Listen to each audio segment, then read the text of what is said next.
Ludvig Kalen, velkommen til Halgås. Du vil forsøge at dyrke heden. Jeg vil bygge kongens første koloni derude. Det är fantastiskt det du är igång med. Jag får redan en känsla av liv här ute. Heden er Guds natur i al sin pragt. Hvorfor kastrere et vildt væsen, der bare gerne vil være frit? Men har Gud netop ikke sat mennesker på jorden for at skabe civilisation? Gud er kaos.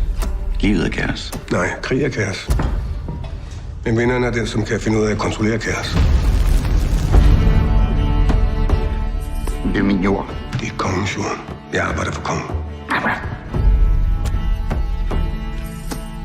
Hold op med at tale om kongen, som om du kender ham. Han ved ikke engang, du findes. Og du kommer til at lykkes med at bygge din koloni derude? Ja. Hvis du bekriger ham, så risikerer du alt. Schenkel stopper ikke, før han er vundet. Jeg har brug for dig. Du vil bare have din adelige titel, så du kan mænge dig med de fine folk.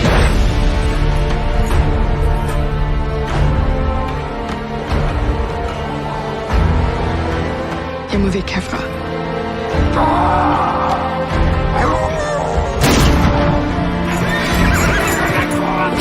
Vi vill fan inte dö för det är ett helt projekt.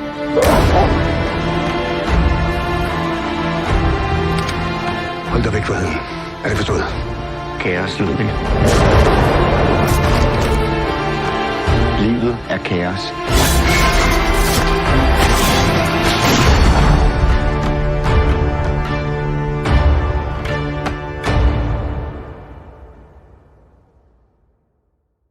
Y no se les olvide apoyar mi proyecto de Chimali, un superhéroe mexicano.